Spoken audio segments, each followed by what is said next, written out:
মানুষের জীবনটা পৃথিবীর নানা জীবের ইতিহাসের নানা পরিচ্ছেদের উপসংহারে। এমন একটা কথা আছে, লোকালয়ে মানুষের মধ্যে আমরা নানা জীবজন্তুর প্রচ্ছন্ন পরিচয় পেয়ে থাকি, সে কথা জানা। বস্তুত আমরা মানুষ বলি সেই পদার্থকে যেটা আমাদের ভিতরকার সব জীবজন্তুকে মিলিয়ে এক করে নিয়েছে, আমাদের বাঘ গরুকে এক খোঁয়াড়ে দিয়েছে পুরে, অহিনকুলকে এক খাঁচায় ধরে রেখেছে। যেমন রাগিনী বলি তাকেই, যা আপনার ভিতরকার সমুদয় সা রে গা মা গুলোকে সঙ্গীত করে তোলে। তারপর থেকে তাদের আর গোলমাল করবার সাধ্য থাকে না, কিন্তু সঙ্গীতের ভিতরে এক একটি সুর অন্য সকল সুরকে ছাড়িয়ে বিশেষ হয়ে ওঠে। কোনোটাতে মধ্যম, কোনোটাতে কোমল গান্ধার, কোনোটাতে পঞ্চম। আমার ভাইপো বলাই, তার প্রকৃতিতে কেমন করে গাছপালার মূল সুরগুলোই হয়েছে প্রবল। ছেলেবেলা থেকেই চুপচাপ চেয়ে চেয়ে দেখাই তার অভ্যাস, নড়ে চড়ে বেড়ানো নয়। পূব দিকের আকাশে কালো মেঘ স্তরে স্তরে স্তম্ভিত হয়ে দাঁড়ায়, ওর সমস্ত মনটাতে ভিজে হাওয়া যেন শ্রাবণ অরণ্যের গন্ধ নিয়ে ঘনিয়ে ওঠে। ঝমঝম করে বৃষ্টি পড়ে, ওর সমস্ত গা যেন শুনতে পায় সেই বৃষ্টির শব্দ। ছাদের উপর বিকেল বেলাকার রোদ্দুর পড়ে আসে, গা খুলে বেড়ায়। সমস্ত আকাশ থেকে যেন কি একটা সংগ্রহ করে নেয়। মাঘের শেষে আমের বোল ধরে, তার একটা নিবিড় আনন্দ জেগে ওঠে ওর রক্তের মধ্যে, একটা কিসের অব্যক্ত স্মৃতিতে। ফাল্গুনে পুষ্পিত শালবনের মতোই ওর অন্তর প্রকৃতিটা চারদিকে বিস্তৃত হয়ে ওঠে, ভরে উঠে তাতে একটা ঘন রং লাগে। তখন ওর একলা বসে বসে আপন মনে কথা কইতে ইচ্ছে করে। যা কিছু গল্প শুনেছে সব নিয়ে জোড়া তাড়া দিয়ে। অতি পুরানো বটির কোটরে বাসা বেঁধে আছে যে এক জোড়া অতি পুরানো পাখি, ব্যঙ্গমা ব্যঙ্গমী, তাদের গল্প। ওই ড্যাবা ড্যাবা চোখ মেলে সর্বদা তাকিয়ে থাকা ছেলেটা বেশি কথা কইতে পারে না, তাই ওকে মনে মনে অনেক বেশি ভাবতে হয়। ওকে একবার পাহাড়ে নিয়ে গিয়েছিলাম। আমাদের বাড়ির সামনে ঘন সবুজ ঘাস পাহাড়ের ঢাল বেয়ে নিচে পর্যন্ত নেমে গিয়েছে। সেইটা দেখে আর ওর মন ভারী খুশি হয়ে ওঠে। ঘাসের আস্তরণটা একটা স্থির পদার্থ তা ওর মনে হয় না। ওর বোধ হয় যেন ওই ঘাসের পুঞ্জ একটা গড়িয়ে চলা খেলা, কেবলই গড়াচ্ছে। প্রায়ই তারই সেই ঢালু বেয়ে ও নিজেও গড়াতো, সমস্ত দেহ দিয়ে ঘাস হয়ে উঠত। গড়াতে গড়াতে ঘাসের আগায় ওর ঘাড়ের কাছে সুরসুরি লাগতো, আর ও খিলখিল করে হেসে উঠত। হাওয়া যেমন পাতায় পাতায় মরমরিয়া বনকে কাদায়, হাওয়া যেমন পাতায় পাতায় মরমরিয়া বনকে কাদায়, তেমনি আমার বুকে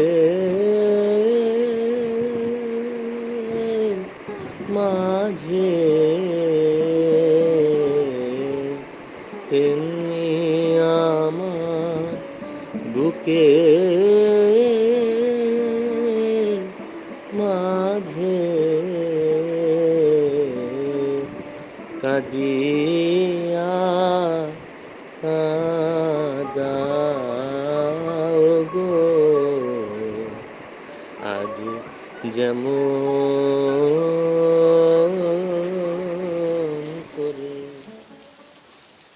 রাত্রি বৃষ্টির পর প্রথম সকালে সামনের পাহাড়ের শিখর দিয়ে কাঁচা সোনা রঙের রোদ্দুর দেবদারু বনের উপরে এসে পড়ে। ও কাউকে না বলে আস্তে আস্তে গিয়ে সেই দেবদারু বনের নিস্তব্ধ ছায়াতলে একলা অবাক হয়ে দাঁড়িয়ে থাকে। গা ছমছম করে। এইসব প্রকাণ্ড গাছের ভিতরকার মানুষকে ও যেন দেখতে পায়। তারা কথা কয় না, কিন্তু সমস্তই যেন জানে। তারা সব যেন অনেক কালের দাদামশাই, এক যে ছিল রাজাদের আমলের। ওর ভাবে ভোলা চোখটা কেবল যে উপরের দিকেই তা নয়। অনেক সময় দেখেছি ও আমার বাগানে বেড়াচ্ছে মাটির দিকে কি খুঁজে খুঁজে। নতুন নতুন অঙ্কুরগুলো কোঁকড়ানো মাথাটুকু নিয়ে আলোতে ফুটে উঠছে, এই দেখতে তার ঔৎসুক্যের সীমা নেই। প্রতিদিন ঝুঁকে পড়ে পড়ে তাদেরকে যেন জিজ্ঞাসা করে, তারপরে তারপরে তারপরে তারাও চির অসমাপ্ত গল্প। সদ্য গজিয়ে ওঠা কচি কচি পাতা, তাদের সঙ্গে ওর কি যে একটা বয়স্য ভাব, তা ও কেমন করে প্রকাশ করবে। তারাও ওকে কি একটা প্রশ্ন জিজ্ঞাসা করবার জন্য আকুপাকু করে। হয়তো বলে, তোমার নাম কি? হয়তো বলে, তোমার মা কোথায় গেল? বলাই মনে উত্তর করে, আমার তো মা নেই। কেউ গাছের ফুল তোলে, এইটে ওর বড় বাজে। আর কারো কাছে ওর এই সংকোচের কোনো মানে নেই, এটাও সে বুঝেছে। এই জন্যে ব্যথাটা লুকোতে চেষ্টা করে। ওর বয়সের ছেলেগুলো গাছে ঢিল মেরে মেরে আমলকি পারে। ও কিছু বলতে পারে না, সেখান থেকে মুখ ফিরিয়ে চলে যায়। ওর সঙ্গীরা ওকে খেপাবার জন্যে বাগানের ভিতর দিয়ে চলতে চলতে ছড়ি দিয়ে দুপাশের গাছগুলোকে মারতে মারতে চলে। ফস করে বকুল গাছের একটা ডাল ভেঙে নেয়। ওর কাঁদতে লজ্জা করে, পাছে সেটাকে কেউ পাগলামি মনে করে। ওর সবচেয়ে বিপদের দিন যেদিন ঘাসিয়ারা ঘাস কাটতে আসে, কেননা ঘাসের ভিতরে ভিতরে ও প্রত্যহ দেখে দেখে বেরিয়েছে এত টুকুটুকু লতা, বেগনি হলদে নামহারা ফুল, অতি ছোট ছোট, মাঝে মাঝে কণ্টিকারি গাছ। তার নীল নীল ফুলের বুকের মাঝখানটিতে ছোট্ট একটুখানি সোনার ফোঁটা। বেড়ার কাছে কাছে কোথাও বা কাল মেঘের লতা, কোথাও বা অনন্ত মূল। পাখিতে খাওয়া নিম ফলের বিচি পড়ে ছোট ছোট চারা বেরিয়েছে। কি সুন্দর তার পাতা! সমস্তই নিষ্ঠুর নিড়ানি দিয়ে দিয়ে নিড়িয়ে ফেলা হয়। তারা বাগানের শৌখিন গাছ নয়, তাদের নালিশ শোনবার কেউ নেই।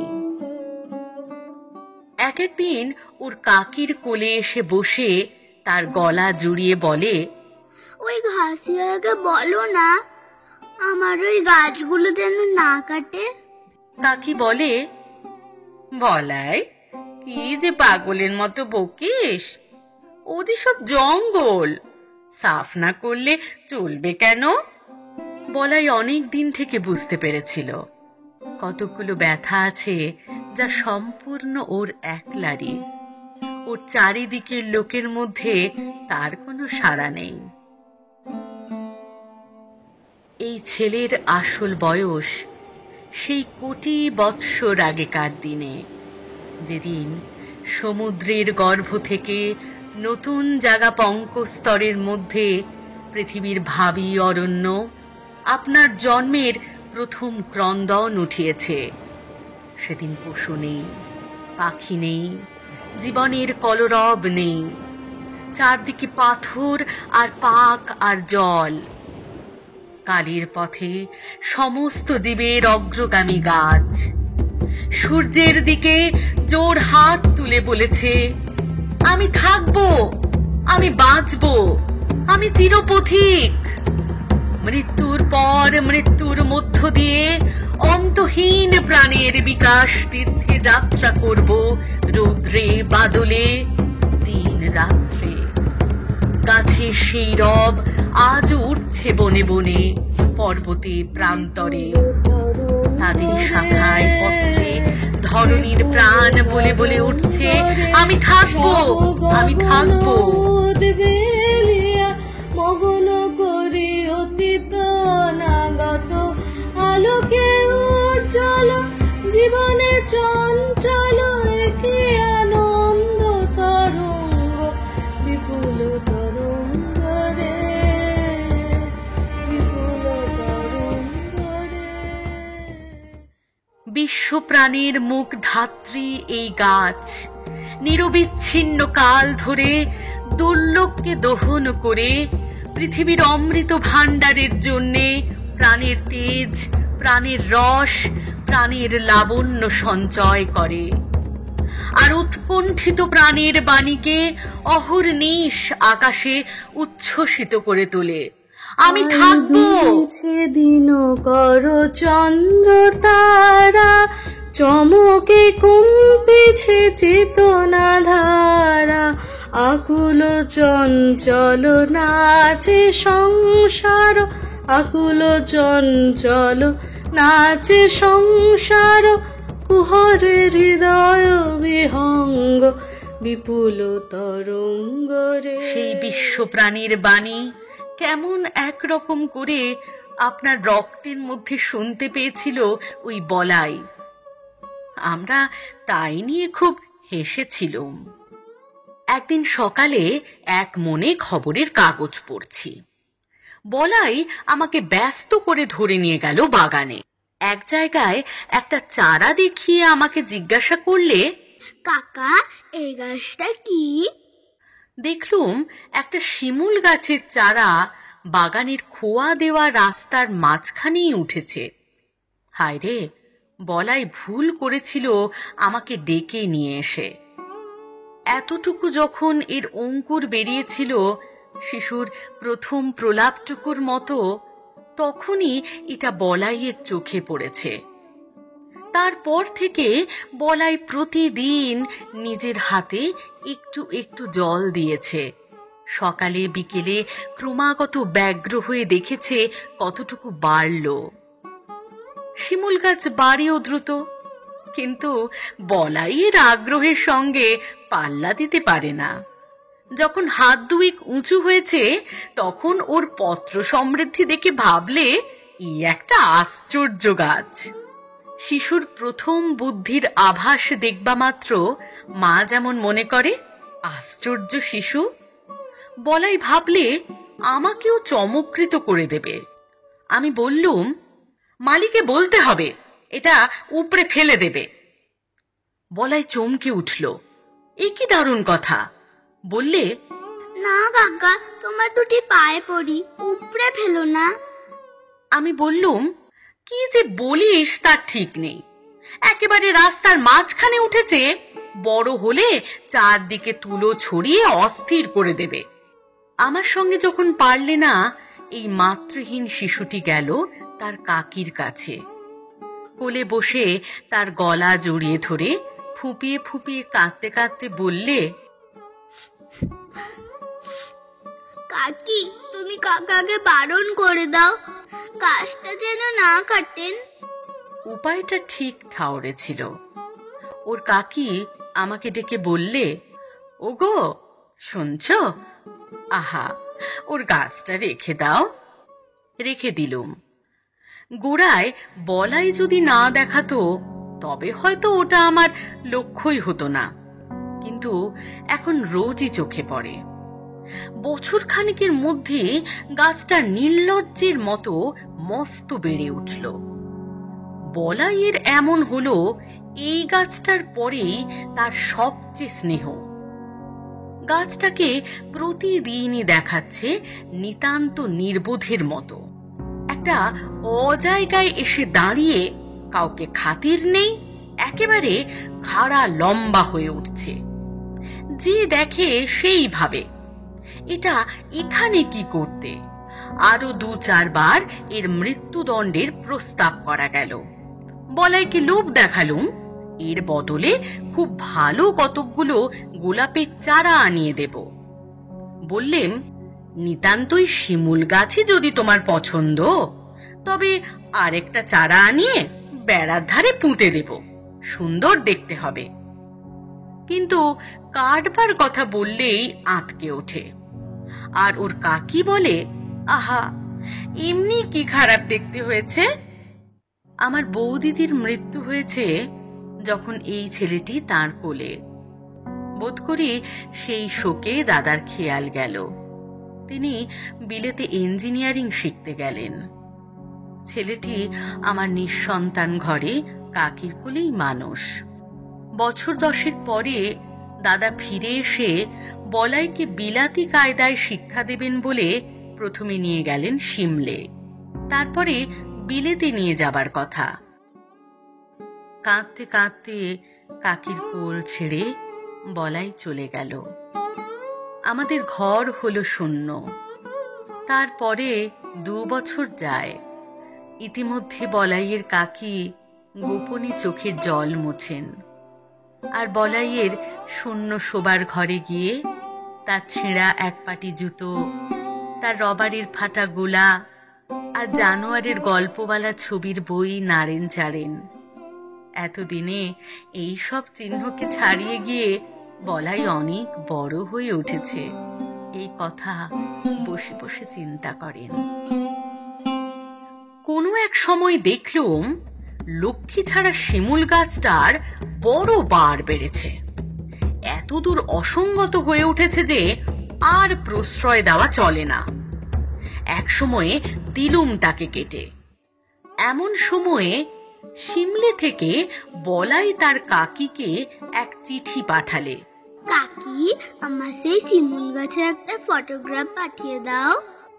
বিলেত যাবার পূর্বে একবার আমাদের কাছে আসবার কথা ছিল, সে আর হলো না। তাই বলাই তার বন্ধুর ছবি নিয়ে যেতে চাইলে তার কাকি আমাকে ডেকে বললেন, ওগো শুনছো, একজন ফটোগ্রাফওয়ালা ডেকে আনো। জিজ্ঞাসা করলুম, কেন? বলাইয়ের কাঁচা হাতের লেখা চিঠি আমাকে দেখতে দিলেন। আমি বললেম, সে গাছ তো কাটা হয়ে গেছে। বলাইয়ের কাকি 2 দিন অন্ন গ্রহণ করলেন না, আর অনেক দিন পর্যন্ত আমার সঙ্গে একটি কথাও কননি। বলাইয়ের বাবা ওকে তার কোল থেকে নিয়ে গেল, সে যেন ওর নাড়ি ছিঁড়ে। আর ওর কাকা তার বলাইয়ের ভালোবাসার গাছটিকে চিরকালের মতো সরিয়ে দিলে। তাতেও ওর যেন সমস্ত সংসারকে বাজলো, তার বুকের মধ্যে ক্ষত করে দিলে। ওই গাছ যে ছিল তার বলাইয়ের প্রতিরূপ, তারই প্রাণের দোসর।